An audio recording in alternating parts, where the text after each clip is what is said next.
I tried waking up at 5 a.m. I used to believe rest is for the weak and that I have to be productive every minute, every second of the day. I tried reading 5 books a month because apparently that's how many books successful people read. And I used to measure my worth by how many tasks I checked off my to-do list. The result? I only felt exhausted. And it took me a while to realize it wasn't me. It was actually the widely romanticized productivity advice that were all along just myths. If you felt enticed by any of these myths, I'm gonna stop you right there before you fall into the same trap I did. Don't worry, I got you. Let's debunk the myths and talk about what's actually worth your time and energy. Myth number 1 is setting big goals. I think New Year's resolutions are the perfect example of why setting big goals will only set you up to burn out. Sure, it can look exciting. The thought of accomplishing your long list of habits and your long list of books to read can look exciting, but these massive goals will only leave you feeling overwhelmed and paralyzed. Think about it. You are setting these goals at your prime. You are at your best self, day 0. You're full of motivation, full of drive, full of willpower to check off these goals. But in the future, you'll have days when you have absolutely no energy and no mental fuel. You'll have days when you'll miss out on writing a journal, you'll miss out walking 10,000 steps, and eventually you'll look at your goals and you'll feel as though you're not making any progress. So what happens? You put it off, you procrastinate, you avoid it altogether, and then you start beating yourself up. But the problem isn't about your lack of motivation or your lack of discipline. The problem is the scale. These big goals, yes, they give you a destination, but they don't actually tell you how to get there. This is why it's important to set small, actionable steps instead. If you want to build good habits, don't try 15 different habits all at once just because they sound motivating. Instead, focus on staying consistent in one habit first before stacking another. Say you have a final essay due in a month. Instead of doing the entire thing a week before the deadline, set bite-sized tasks every week or every day. Start by brainstorming the first week, then writing a few words every week. These small steps may not feel like much in the moment, but the next thing you'll know, you've already finished reading a book, you've already finished writing your essay, you've already stayed consistent in a few habits. You won't even realize you've already accomplished your goals. Myth number 2 is mistaking productivity for doing more. There were many students who messaged me in the past, "Ate, time blocking feels so restricting, it doesn't work for me, I feel pressure to schedule every minute of my day," and that is one of the most common misconceptions about time blocking, and I felt the same way before. I felt as though I needed to maximize every minute of my day because we usually see these time blocks online, right? They're filled to the second. So what happens is we try to do the same. Now, if we aren't able to keep up with the schedule, we punish ourselves for not doing more. But time blocking can look like this,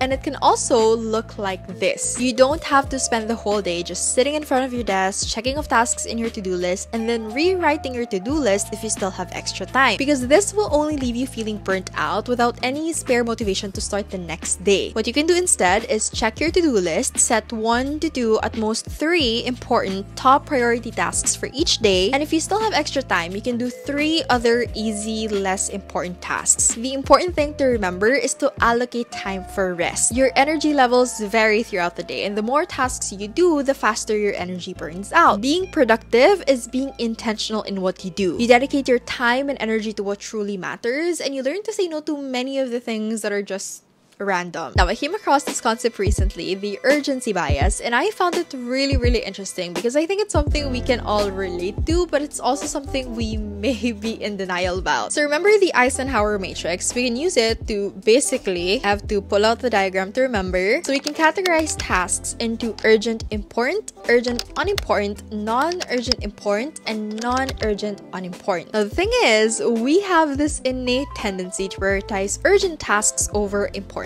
tasks. Although this is something I hate to admit, this is also something I always do when I want to procrastinate. I clean my desk, I throw a trash in my room, I organize my Notion workspace, I do all these small, easy tasks, and I put off actually doing the heavy work. Studying for that quiz, writing that paper, I really try to do everything except the one thing I should be doing. And the reason why we choose to do so is because important tasks tend to require more effort, and it usually takes longer to see the results. Urgent tasks, on the other hand, are relatively easier. You can quickly check off these tasks in your to-do list, and we can immediately feel a sense of satisfaction from that. So what happens is you have less time and energy to dedicate for are those tasks that actually require deep focused work. So what can you do? At the start of every day when you're planning out your to-do list, ask yourself the question, is this task truly urgent and important, or am I just feeling the pressure? Set your priorities and reorganize your to-do list. Again, being busy doesn't mean you're being productive. You have to learn to say no to the tasks that you can do some other time and prioritize tasks that will actually help you with your goals. Now, this is one a lot of us fall for, including me, and that is the idea of having a perfect productivity system. With all the reels and TikTok videos showing the habits, the routines, and the systems of highly successful productive people, it's easy to think and assume that they've mastered a flawless productivity system that never fails. It is so easy to start believing that they've got it all figured out, they have it all together all the time. So we also start to think that maybe we should have this perfect no-fail productivity system on our own. If it does fail, however, we start to think, oh, maybe if I just find the best app, if I just tried another habit, if I just bought these stationery materials, then maybe I'd finally feel productive. But that is just procrastination in disguise. The truth is, even the most successful, most productive people change their systems as their needs change. What works now might not work later, and that's okay. Every once in a while, say every quarter, ask yourself the following questions. Is my system helping me set my priorities for each day, or does it leave me feeling overwhelmed and burnt out? Am I actually sticking to this system or constantly avoiding it? Do I feel like I'm actually leading my day or just being dragged and trying to catch up? By asking yourself these questions, you'll be able to see whether your system is working for you or against you. Again, we want a productivity system that supports us, not something that just forces us into being robots just because that's what influential people say. Every system is personal, and if your system isn't perfect, that is totally fine. What ultimately makes the difference is knowing when and actually being able to adjust your system to your needs. Those were just a few of the biggest productivity myths I've come across. Honestly, there are so many more, so this might be a part 1 of 2. If you've heard any wild productivity myths or advice that didn't work for you, drop them in the comments. I'd love to include them in the next one. Thank you so much for sticking around. I hope you have a wonderful week ahead, and I will see you guys in my next one. Bye!